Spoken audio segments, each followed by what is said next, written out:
everyone, it's MJO23Dan back with another video, and today's video I want to do a pickup review on this right here. This is coming from I Need Kicks on Instagram and Twitter. Shout out to James. And out of the blue, he pretty much just posted this up on Twitter, and I was like, that's on my list. Although not in dead stock condition, for the price that he was offering it, I'd gladly take it. So here it is in a priority box. So he didn't have the original box. This is a replacement box, no labels on it. And this is the Air Jordan. Ooh, he included something too. The Air Jordan 4 Tour Yellow. Let's go ahead and see what he included here. Chicago Sun-Times, Hail to the Champs. These are some old school newspapers from June 18, 1996. This is the first championship of Michael Jordan's return to basketball. And then this one is April 17 of 1996. So just before. He said that he had something to include. And, you know, being a Jordan fan, this is something I appreciate.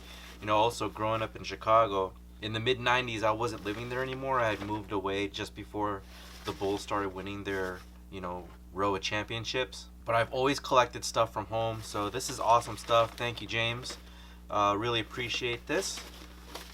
So the Tour Yellow 4s, it is a sneaker that is on my list for 2017 to cop. I'm still hoping to get a dead stock pair, but this will do. I'll clean it up really nice and I'll wear it. But I really couldn't pass up on the deal. These go upwards of about $400 to $500 dead stock. I remember this pair specifically. I was showcasing my items at a Dunk Exchange in 2006, and it was the day of this release that I had missed. And one of the event coordinators was actually wearing this shoe. He had actually picked it up, you know, before he went to the show, and just started stunting all over the place with these. And I'm just like, damn, I really like these, man. But you know what, for $100, I really couldn't pass it up. It was a great deal. I'm gonna clean it up really nicely. I already cleaned up my Air Jordan 28. So as you can see here, I tried to clean it up as best I could. I used a cleaner and sole sauce, and I tried to remove, you know, a little bit more of the yellowing on there. But overall, I think it, you know, came out really well. Here's the bottom of the other shoe, and I think it came out pretty icy. You know, it was pretty dirty when I scooped them up. And you know, this is you know, decent now. So that's what I'm hoping with these. So James said that he had picked these up, or you know, it came through his way from Sole Supremacy. And the overall construction of it, I don't see any like separation. The midsoles are still firm. You can still wear these bad boys. It just needs like a deep clean. There is like slight cracking right there on the wing. Let's see other things too.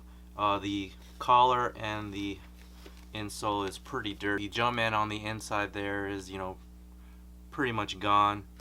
You know what, there was one thing about like how they changed it up back in the mid 2000s. As we know, like, you know, in the early 2000s, you know, 99, 2000, Jordan Brand had made the netting parallel to the wings, and the wings were always plastic.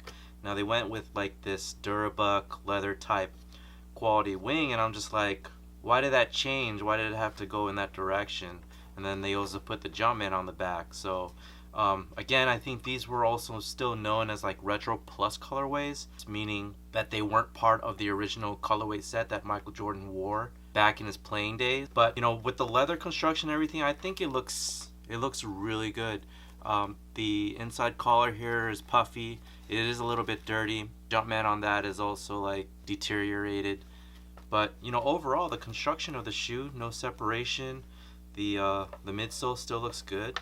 It's good looking shoe. I think I will say though that the midsole has been touched up, so you can see on the left shoe right here that there is paint residue. So somebody definitely did touch these up, and I'm not mad at that. That's cool. They did a really great job actually with the splatter and, you know, redoing the paint. These guys are notorious for cracking, you know, over the years. So not bad. Whoever did the work, you know, appreciate it. The outsole still looks like it's in good condition. So I'm really sure I can bring these back to life. Now, the tongue, I believe only the Undefeateds and this share this type of design on the tongue, where when you remove it, it says Jordan Rare Air on the tongue. And a lot of people back in the day always, like flipped up these patches, put it upside down. We can just do it proper and wear it that way. So again, it was just like one other thing that people did back in the mid 2000s. But one other thing too is like Jordan Brand had put this netting, glued it up against the fabric of the shoe. So everywhere you'll see that the netting is, glued on to the fabric or the backing. Whereas like on 99 pairs and even like the recent retros, they pull the netting away from the fabric so it's separate and there's like the space in between. So that was just something that I didn't like the change when they did it that way. So but anyways, I'm glad that they had remastered all that stuff. In today's retros, they're using a little bit better quality leather. There's still some inconsistent parts, but with this overall, you can pretty much see like the quality of the leather right there is really good, all the way around. So it's very, very like thick cuts of leather. So if you're ever like in the market for mid 2000 Air Jordan 4s, this is like definitely one of the ways to go. Anyways, thank you again to I Need Kicks for the shoes. He also included the retro card. It's too bad he didn't have the box, but it's cool.